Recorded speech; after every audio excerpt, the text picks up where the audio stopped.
ਸੁਖਵਿੰਦਰ ਸਿੰਘ ਰਟੌਰ ਹੋਰਾਂ ਨੇ ਇੱਕ ਨਜ਼ਮ ਜਿਹੜੀ ਪ੍ਰੋਫੈਸਰ ਮੋਹਨ ਸਿੰਘ ਨੇ ਲਿਖੀ ਜਿਹੜਾ ਉਸ ਪੀਰੀਅਡ ਦੀ ਕਿ ਕਿਵੇਂ ਅਫਗਾਨ ਪਿਓ ਪੁੱਤਰ ਜਿਹੜੇ ਨੇ ਉਹ ਅਖੀਰ ਤੱਕ ਲਾਇਲ ਰਹਿੰਦੇ ਨੇ, ਕਿਲੇ ਦੀ ਚਾਬੀ ਮੰਗਣ ਦਾ ਰਾਜ਼ ਜਿਹੜਾ ਉਹਦੀ ਦੱਸਣ ਦੀ ਥਾਂ ਜਿਹੜਾ ਉਹ ਕੁਰਬਾਨ ਹੋਣਾ ਕਬੂਲ ਕਰਦੇ ਨੇ। ਸੋ ਇਹ ਵੀ ਅੱਜ ਰਿਪੀਟ ਕੀਤਾ ਜਾ ਰਿਹਾ। ਇਸੇ ਤਰ੍ਹਾਂ ਸਤਵੰਤ ਸਿੰਘ ਗਰੇਵਾਲ ਉਹਨਾਂ ਦੀ ਇੱਕ ਲਿਖਤ ਕਿ ਵੀ ਆਪਣੇ ਲੋਕ ਅਫਗਾਨਾਂ ਨੂੰ ਇਸ ਤਰ੍ਹਾਂ ਪੇਸ਼ ਕਰਦੇ ਨੇ ਜਿਵੇਂ ਸਿੱਖਾਂ ਤੇ ਅਫਗਾਨਾਂ ਦੀ ਸਦਾ ਹੀ ਦੁਸ਼ਮਣੀ ਰਹੀ ਹੋਏ ਤੇ ਕੇਵਲ ਲੜਦੇ ਹੀ ਰਹੇ ਹੋਣ। ਸਿੱਖਾਂ ਦਾ ਅਫਗਾਨਾਂ ਨਾਲ ਰੌਲਾ ਪੰਜਾਬ ਦਾ ਰਾਜ ਲੈਣ ਤੱਕ ਸੀ ਤੇ ਇਸ 'ਚ ਕੋਈ ਸ਼ੱਕ ਨਹੀਂ ਕਿ ਸਿੱਖਾਂ ਨੇ ਅਫਗਾਨਾਂ ਨੂੰ ਪੰਜਾਬ 'ਚ ਤਲਵਾਰ ਦੇ ਜ਼ੋਰ ਨਾਲ ਕੱਢਿਆ। ਇਹਦੇ 'ਚ ਕੋਈ ਦੋ ਰਾਵਾਂ ਨਹੀਂ ਨੇ। ਤਾਂ ਜਦੋਂ ਤਲਵਾਰ ਖੜਕਦੀ ਹੈ, ਜਿਹੜਾ ਜੇਤੂ ਤਲਵਾਰ ਹੁੰਦੀ ਹੈ ਉਹੀ ਉਸ ਇਲਾਕੇ ਦੀ ਮਾਲਕ ਹੁੰਦੀ ਹੈ। ਪਰ ਜਦ ਰਣਜੀਤ ਸਿੰਘ ਨੇ ਲਾਹੌਰ ਤੇ ਕਬਜ਼ਾ ਕੀਤਾ ਤੇ ਸਭ ਤੋਂ ਪਹਿਲਾਂ ਦੋਸਤੀ ਲਈ ਹੱਥ ਵਧਾਉਂਦੇ ਹੋਏ ਅਫਗਾਨਿਸਤਾਨ ਦੇ ਬਾਦਸ਼ਾਹ ਤੇ ਅਬਦਾਲੀ ਦੇ ਪੋਤੇ ਸ਼ਾਹ ਜ਼ਮਾਨ ਨੇ ਰਣਜੀਤ ਸਿੰਘ ਨੂੰ ਤੋਹਫੇ ਭੇਜੇ ਸਨ। ਹੁਣ ਉਸੇ ਅਬਦਾਲੀ ਨਾਲ ਸਿੱਖ ਲੜ ਰਹੇ ਨੇ, ਉਸੇ ਦਾ ਹੀ ਪੋਤਾ ਸ਼ਾਹ ਜ਼ਮਾਨ ਜਿਹੜਾ ਹੈ ਉਹ ਤੋਹਫੇ ਐਕਸਚੇਂਜ ਕਰ ਰਿਹਾ ਮਹਾਰਾਜਾ ਰਣਜੀਤ ਸਿੰਘ ਨਾਲ। ਉਹ ਤੋਹਫੇ ਇੱਕ ਦਾ ਭੇਜਣ ਦਾ ਮਤਲਬ ਹੁੰਦਾ ਸੀ ਕਿ ਦੋਨੋਂ ਪਾਸੇ। ਫਿਰ ਉਹਨਾਂ ਨੇ ਕਿਹਾ ਕਿ ਭਾਈ ਸਾਡੇ ਐਂਬੈਸਡਰ ਵੀ ਕਾਬਲ 'ਚ ਵੀ ਔਰ ਲਾਹੌਰ 'ਚ ਵੀ ਮੌਜੂਦ ਸੀ। ਫਿਰ ਮਹਾਰਾਣੀ ਜਿੰਦਾਂ ਦਾ ਵੀ ਜ਼ਿਕਰ ਇਹਨਾਂ ਨੇ ਕੀਤਾ। ਸੋ ਉਹਨਾਂ ਨੇ ਕਿਹਾ ਵੀ ਜਦੋਂ ਸਿੱਖਾਂ ਦਾ ਰਾਜ ਨਹੀਂ ਸੀ ਤੇ ਉਦੋਂ ਮੁਗਲ ਵੀ ਅਫਗਾਨ ਵੀ ਸਿੱਖਾਂ ਦੇ ਘੱਲੂਘਾਰੇ ਕਰਦੇ ਸੀ। ਜਦ ਸਿੱਖਾਂ ਨੇ ਰਾਜ ਲੈ ਲਿਆ ਤੇ ਤੋਹਫੇ ਭੇਜਣ ਲੱਗ ਗਏ। ਡਿਪਲੋਮੈਟਿਕ ਰਿਸ਼ਤਿਆਂ ਲਈ ਹੀ ਰਾਜਦੂਤ ਐਂਬੈਸਡਰ ਬਣਾਏ ਜਾਂਦੇ ਨੇ। ਇਹ ਰਾਜ ਦੀਆਂ ਬਰਕਤਾਂ ਨੇ। ਅੱਜ ਅਫਗਾਨਿਸਤਾਨ ਤਾਂ ਆਜ਼ਾਦ ਹੋ ਗਿਆ ਪਰ ਸਾਡੀ ਕੀ ਹੋਂਦ ਹੈ? ਸਵਾਲ ਇਹ ਪੁੱਛਣਾ ਚਾਹੀਦਾ ਹੈ ਕਿ ਭਾਈ ਉਹਨਾਂ ਨੇ ਤਾਂ ਤਲਵਾਰ ਦੇ ਜ਼ੋਰ ਨਾਲ ਰਾਜ ਲਿਆ ਤੇ ਜਿਹੜੇ ਅਸੀਂ ਬਹਾਦਰੀ ਦੇ ਸੋਹਲੇ ਗਾਉਂਦੇ ਆ ਆਪਣੇ ਬਜ਼ੁਰਗਾਂ ਦੇ, ਹਰੀ ਸਿੰਘ ਨਲੂਆ, ਮਹਾਰਾਜਾ ਰਣਜੀਤ ਸਿੰਘ, ਦੂਸਰਾ ਅਸੀਂ ਅੱਜ ਹਿੰਦੂ ਤਵੀਆਂ ਦੀ ਜਿਨ੍ਹਾਂ ਨੇ 1000 ਸਾਲ ਜੁੱਤੀਆਂ ਖਾਧੀਆਂ ਹੋਈਆਂ ਨੇ, ਅਸੀਂ ਉਹਨਾਂ ਦੀ ਜ਼ੇਰੇ ਗੁਲਾਮੀ ਹੈ, ਉਹਨਾਂ ਦੀ ਅਸੀਂ ਫਸੇ ਹੋਏ ਹਾਂ। ਉਹਨਾਂ ਨੇ ਕਿਹਾ ਕਿ ਭਾਈ ਅਫਗਾਨਿਸਤਾਨ ਦੇ ਸਿੱਖ ਵੀ ਉਦੋਂ ਹੀ ਮਹਿਫੂਜ਼ ਹੋਣਗੇ ਜਦੋਂ ਪੰਜਾਬ ਦਾ ਰਾਜਦੂਤ ਕਾਬਲ 'ਚ ਹੋਏਗਾ। ਪੰਜਾਬ ਮਤਲਬ ਖਾਲਿਸਤਾਨ, ਤੇ ਖਾਲਿਸਤਾਨ ਦਾ ਐਂਬੈਸਡਰ ਕਾਬਲ 'ਚ ਹੋਏਗਾ ਤੇ ਕਾਬਲ ਦਾ ਪੰਜਾਬ। ਇਹ ਰਿਸ਼ਤਾ ਜਦ ਭਾਰਤ ਨਾਲ ਬਣੇਗਾ ਤਾਂ ਹੋਰ ਸੂਬਿਆਂ 'ਚ ਬੈਠੇ ਸਿੱਖ ਵੀ ਉਦੋਂ ਹੀ ਸੁਰੱਖਿਅਤ ਹੋਣਗੇ। ਇਹ ਬੜੀ ਕੀਮਤੀ ਗੱਲ ਇਹਨਾਂ ਨੇ ਕੀਤੀ। ਬਹੁਤ ਵਾਰ ਸਾਨੂੰ ਖਾਸ ਤੌਰ ਤੇ ਜਿਹੜੇ ਬਾਹਰਲੇ ਸੂਬਿਆਂ 'ਚ ਸਿੱਖ ਰਹਿੰਦੇ ਨੇ ਭਾਰਤ ਦੇ, ਉਹ ਕਹਿਣਗੇ ਜੀ ਤੁਸੀਂ ਖਾਲਿਸਤਾਨ ਨੂੰ ਤੁਸੀਂ ਮਰਵਾਓਗੇ ਬਾਹਰਲਿਆਂ ਨੂੰ। ਜੀ 4 ਮਿਲੀਅਨ ਸਿੱਖ ਬਾਹਰ ਬੈਠਾ ਹੈ, ਉਹ ਪੰਜਾਬ 'ਚ ਤਾਂ ਉਹਨਾਂ ਦੇ ਗੱਡੀਆਂ ਨਹੀਂ ਖੜੀਆਂ ਹੋਣੀਆਂ ਤੇ ਉਹਨਾਂ ਨੂੰ ਕੀ ਕਰੋਗੇ? ਔਰ ਮੇਰਾ ਹਮੇਸ਼ਾ ਇਹ ਕਹਿਣਾ ਹੁੰਦਾ ਹੈ ਕਿ ਬੇਸ਼ੱਕ ਅਸੀਂ ਪੈਰਲਲ ਡਰਾ ਕਰਨ ਲੱਗੇ ਜਦੋਂ ਇਜ਼ਰਾਈਲ ਦੀ ਗੱਲ ਕਰਦੇ ਹਾਂ, ਮਤਲਬ ਇਹ ਨਹੀਂ ਹੈ ਕਿ ਉਹਦੀਆਂ ਜਿਹੜੀਆਂ ਨੀਤੀਆਂ ਨੇ ਫਲਸਤੀਨੀਆਂ ਪ੍ਰਤੀ ਉਹਦੀ ਅਸੀਂ ਹਮਾਇਤ ਕਰਦੇ ਹਾਂ, ਉਹਨੂੰ ਹਮੇਸ਼ਾ ਅਸੀਂ ਕੰਡੈਮ ਕਰਦੇ ਹਾਂ। ਪਰ ਇੱਕ ਗੱਲ ਦੇਖੋ ਵੀ 2000 ਸਾਲ ਉਹਨਾਂ ਦੀ ਪਰਸੀਕਿਊਸ਼ਨ ਹੁੰਦੀ ਰਹੀ।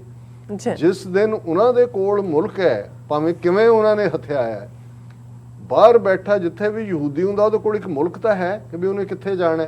ਹੁਣ ਜੇ ਚਲੋ ਅਫਗਾਨਿਸਤਾਨ ਦੇ ਸਿੱਖ ਨੇ, ਕ੍ਰਾਈਸਿਸ ਨੇ, ਉਹਨਾਂ ਨੂੰ ਕੱਢਣਾ ਵੀ ਹੈ, ਤੁਸੀਂ ਇੰਡੀਆ ਜਾ ਨਹੀਂ, ਇੰਡੀਆ ਤੁਹਾਡਾ ਮੁਲਕ ਨਹੀਂ ਹੈ। ਪਰ ਜੇ ਤੁਹਾਡਾ ਆਪਣਾ ਮੁਲਕ ਹੋਏ ਤੇ ਫਿਰ ਜੇ ਖਾਲਿਸਤਾਨ ਹੋਣ 'ਚ ਹੁੰਦਾ ਤੇ ਉਹ ਸਿੱਖ ਭਾਰਤ ਦੇ ਬਾਕੀ ਸੂਬਿਆਂ 'ਚ ਜਿਹੜੇ ਰਹਿਣ ਵਾਲੇ ਭਾਰਤ 'ਚ ਹੀ ਰਹਿਣ। ਬੇਸ਼ੱਕ ਜੇ ਤੁਸੀਂ ਕਿੱਲਾ ਸਟਰੋਂਗ ਹੋ, ਜਦੋਂ ਆਮ ਕਹਿੰਦੇ ਨੇ ਜੀ ਕਿੱਲੇ ਦਾ ਜ਼ੋਰ ਹੁੰਦਾ ਤੇ ਫਿਰ ਕੋਈ ਕਿਸੇ ਦੀ ਵਾਹ ਵੱਲ ਨਹੀਂ ਦੇਖ ਸਕਦਾ।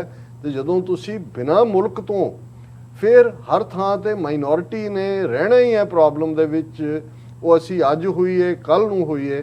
ਸੋ ਮੈਂ ਸਮਝਦਾ ਵੀ ਮੈਂ ਉਹਨਾਂ ਨੂੰ ਜ਼ਰੂਰ ਐਡਰੈਸ ਕਰਨਾ ਚਾਹੁੰਦਾ ਸੀ ਜਿਹੜੇ ਸਾਡੀ ਇਸ ਓਨੈਸਟ ਅਪਰੋਚ ਨੂੰ ਅਸੀਂ ਇੱਕ ਐਨਾਲਿਸਿਸ ਕਰਦੇ ਹਾਂ। ਕਿਸੇ ਦੇ ਗੋਡੇ ਲੱਗੇ, ਗਿੱਟੇ ਲੱਗੇ, ਪਰ ਉਹਦੇ 'ਚ ਨੁਕਤਾ ਨਿਗਾਹ ਸਿੱਖੀ ਵਾਲਾ ਹੁੰਦਾ ਹੈ। ਔਰ ਇਹ ਵੀ ਹੁੰਦਾ ਹੈ ਕਿ ਜਦੋਂ ਤੁਸੀਂ ਕਿਸੇ ਦਾ ਸਾਥ ਨੰਗੇ ਧੜ ਉਦੋਂ ਦਿੱਤਾ ਜਦੋਂ ਬਾਕੀ ਅਗੇਂਸਟ ਭੁਗਤ ਰਹੇ ਨੇ, ਪਰ ਤੁਹਾਡੀ ਅੰਦਰ ਜ਼ਿਹਨ ਕਹਿੰਦਾ ਵੀ ਨਹੀਂ ਇਹ ਇਮਾਨਦਾਰ ਪਹੁੰਚ ਨਹੀਂ ਹੈ ਜੋ ਦੂਜੇ ਕਰ ਰਹੇ ਨੇ, ਫਿਰ ਕੱਲ ਨੂੰ ਰੈਸੀਪ੍ਰੋਕੇਸ਼ਨ ਵੀ ਹੁੰਦੀ ਹੈ। ਉਹ ਵੀ ਤੁਹਾਡੇ ਨਾਲ ਉਦੋਂ ਹੀ ਆ ਕੇ ਖਲੋਂਦੇ ਨੇ ਜਾਂ ਖਲੋਣਗੇ ਜਦੋਂ ਉਹਨਾਂ ਨੂੰ ਲੱਗੇਗਾ ਕਿ ਭਾਈ ਨਹੀਂ ਇਹ। ਔਰ ਇਹੀ ਅਸੀਂ ਅੱਜ ਜੇ ਪਾਕਿਸਤਾਨ ਪ੍ਰਤੀ ਸਾਡੀ ਜਿਹੜੀ ਪਹੁੰਚ ਹੁੰਦੀ ਹੈ ਉਹ ਵੀ ਇਹੀ ਹੁੰਦੀ ਹੈ ਕਿ ਪਾਕਿਸਤਾਨ ਨੂੰ ਅਸੀਂ ਹਮਸਾਇਆ ਮੁਲਕ ਦੇ ਤੌਰ ਤੇ ਦੇਖਦੇ ਹਾਂ, ਸਾਡੀਆਂ ਹਮਦਰਦੀਆਂ ਅਸੀਂ ਉਸ ਪ੍ਰੋਸਪੈਰਿਟੀ ਨੂੰ ਦੇਖਦੇ ਹਾਂ।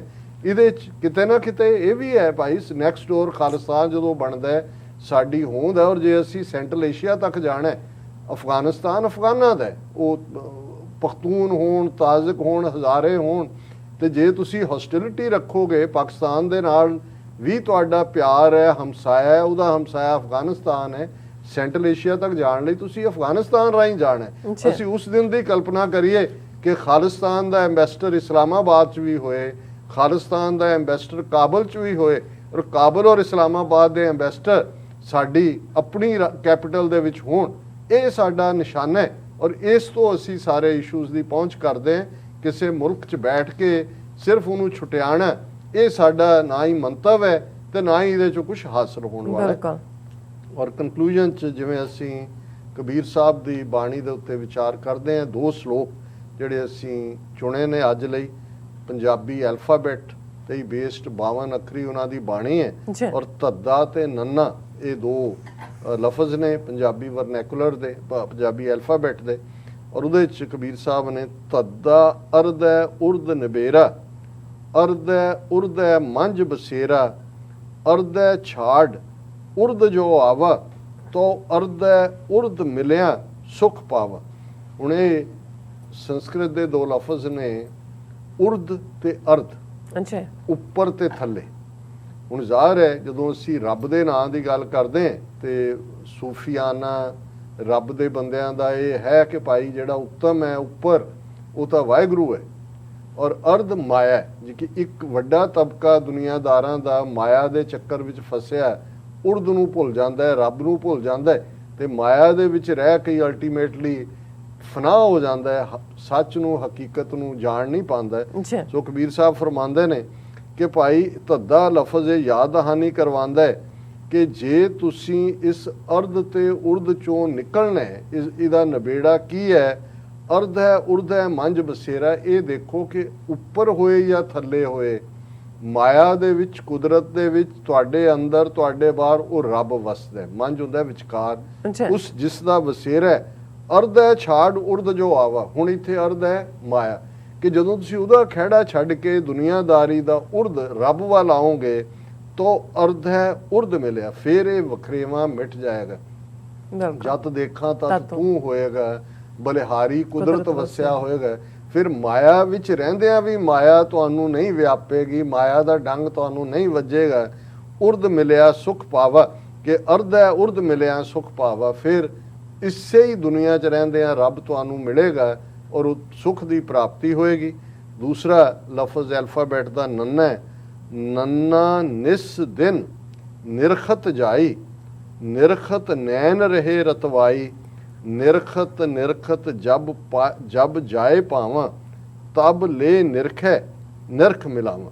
ਹੁਣ ਇਹ ਹੈ ਕਿ ਬਈ ਮੇਰੀਆਂ ਅੱਖਾਂ ਤੱਕਦੀਆਂ ਨੇ ਤੇਰੇ ਦਰਦ ਨੂੰ, ਜਿਵੇਂ ਉਹ ਸਿੰਧੀ ਡਾਇਲੈਕਟ ਗੁਰੂ ਸਾਹਿਬ ਨੇ ਹੈ ਕਿ ਵੀ ਮਾਂ ਪੱਸੀ ਦੀਦਾਰ, ਨੈਣ ਮਹਿੰਜੇ ਤਰਸਦੇ, ਕਸ ਪੱਸੀ ਦੀਦਾਰ, ਕਿ ਬਈ ਮੇਰੀਆਂ ਅੱਖਾਂ ਤਰਸਦੀਆਂ ਨੇ, ਇਹ ਵਾਹਿਗੁਰੂ ਮੈਂ ਤੇਰੇ ਦੀਦਾਰ ਕਦੋਂ ਕਰਾਂ।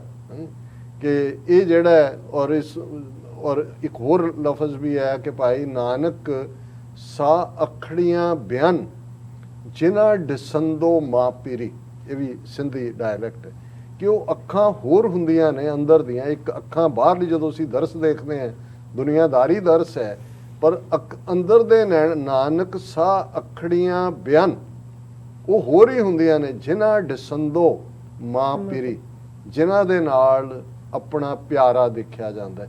ਔਰ ਇਹ ਵੀ ਕਿ ਭਾਈ ਨੈਣ ਮਹਿੰਜੇ ਤਰਸਦੇ, ਕਦ ਪੱਸੀ ਦੀਦਾਰ। ਔਰ ਕਬੀਰ ਸਾਹਿਬ ਫਰਮਾਉਂਦੇ ਨੇ ਕਿ ਨੰਨਾ ਲਫ਼ਜ਼ ਇਹ ਯਾਦ ਦਹਾਨੀ ਕਰਵਾ ਰਿਹਾ ਹੈ, ਨਿਸ ਦਿਨ, ਦਿਨ ਤੇ ਰਾਤ ਮੈਂ ਉਡੀਕ ਰਹੀ ਹਾਂ, ਮੇਰੀ ਰੂਹ ਜਿਹੜੀ ਹੈ ਉਹ ਪਿਆਸੀ ਹੈ ਰੱਬ ਦੇ ਪਿਆਰ ਦੀ। ਨਿਰਖਤ ਜਾਈ, ਮੈਂ ਦੇਖ ਰਹੀ ਹਾਂ ਦੂਰ, ਨਿਰਖਤ ਨੈਣ ਰਹੇ ਰਤਵਾਈ, ਉਸ ਪਿਆਰੇ ਨੂੰ ਉਡੀਕਦਿਆਂ ਮੇਰੇ ਅੱਖ, ਮੇਰੀਆਂ ਨੈਣ ਮਤਵਾਲੇ ਹੋ ਗਏ ਨੇ ਉਸ ਦੇ ਪਿਆਰ ਦੇ। ਜਿਸ ਪਿਆਰੇ ਨੂੰ ਮੈਂ ਉਡੀਕ ਰਹੀ ਹਾਂ ਉਸ ਪਿਆਰੇ ਦਾ ਪਿਆਰ ਮੇਰੇ ਅੰਦਰ ਹੈ ਔਰ ਮੇਰੇ ਨੈਣ ਰਤਵਾਲੇ ਨੇ।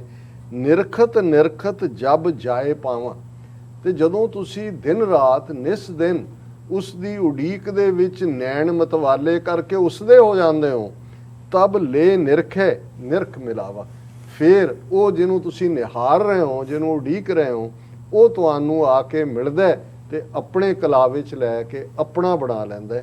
ਇਹ ਰੂਹ ਦਾ ਸਫ਼ਰ ਹੈ ਉਸ ਰੱਬ ਤੱਕ, ਕਿ ਜਦੋਂ ਤੁਸੀਂ ਇਸ ਹੱਦ ਤੱਕ ਚਲੇ ਜਾਂਦੇ ਹੋ ਕਿ ਦਿਨ ਰਾਤ ਨੈਣ ਮਹਿੰਜੇ ਤਰਸਦੇ, ਕਦ ਪੱਸੀ ਵਿਚਾਰ, ਕਦ ਪੱਸੀ ਦੀਦਾਰ, ਕਿ ਮੈਨੂੰ ਕਦੋਂ ਉਹਦਾ ਦੀਦਾਰ ਹੋਏ, ਮੇਰੇ ਨੈਣ ਦਿਨ ਰਾਤ ਤਰਸਦੇ ਨੇ, ਉਦੋਂ ਹੀ ਰੱਬ ਆ ਕੇ ਮਿਲਦਾ ਕਿ ਹੁਣ ਭਾਈ ਇਹਨੂੰ ਨਹੀਂ ਛੱਡਣਾ ਹੈ, ਇਹ ਮੇਰਾ ਤੇ ਮੈਂ ਇਸ ਦਾ। ਜੀ ਡਾਕਟਰ ਸਾਹਿਬ ਤੁਹਾਡਾ ਬਹੁਤ ਬਹੁਤ ਸ਼ੁਕਰੀਆ, ਤੁਸੀਂ ਅੱਜ ਦੇ ਅਹਿਮ ਇਸ਼ੂ ਤੇ ਅੱਜ ਦਾ ਵਿਚਾਰ ਸਾਡੇ ਦਰਸ਼ਕਾਂ ਨਾਲ ਸਾਂਝਾ ਕੀਤਾ। ਸੋ ਇਸ ਨਾਲ ਆਪਣੇ ਵਿਊਅਰਸ ਕੋਲ ਨੇ ਇਜਾਜ਼ਤ। ਵਿਊਅਰਸ ਸਾਡੇ ਪ੍ਰੋਗਰਾਮ ਦਾ ਸਮਾਂ ਇੱਥੇ ਸਮਾਪਤ ਹੁੰਦਾ। ਤੁਸੀਂ ਆਪਣੀ ਰਾਏ ਤੇ ਸੁਝਾਅ ਸਾਨੂੰ ਭੇਜਣਾ ਭੁੱਲਣਾ ਸਾਡੇ ਇਸ ਪਤੇ ਤੇ sos@tv84.tv ਤੇ ਅਸੀਂ ਆਪਣਾ ਪ੍ਰੋਗਰਾਮ ਲੈ ਕੇ ਫਿਰ ਦੁਬਾਰਾ ਤੁਹਾਡੇ ਰੂਬਰੂ ਹੋਵਾਂਗੇ। ਤਦ ਤੱਕ ਲਈ ਮੈਨੂੰ ਤੇ ਪੰਡਾ ਸੁਣਾ ਗਿਆ ਦੋ। ਦੇਖਦੇ ਰਹੋ TV84। ਬੁਲਾ ਦਿਓ ਫਤਿਹ। ਵਾਹਿਗੁਰੂ ਜੀ ਕਾ ਖਾਲਸਾ, ਵਾਹਿਗੁਰੂ ਜੀ ਕੀ ਫਤਿਹ। ਰੱਬ ਰਾਖਾ।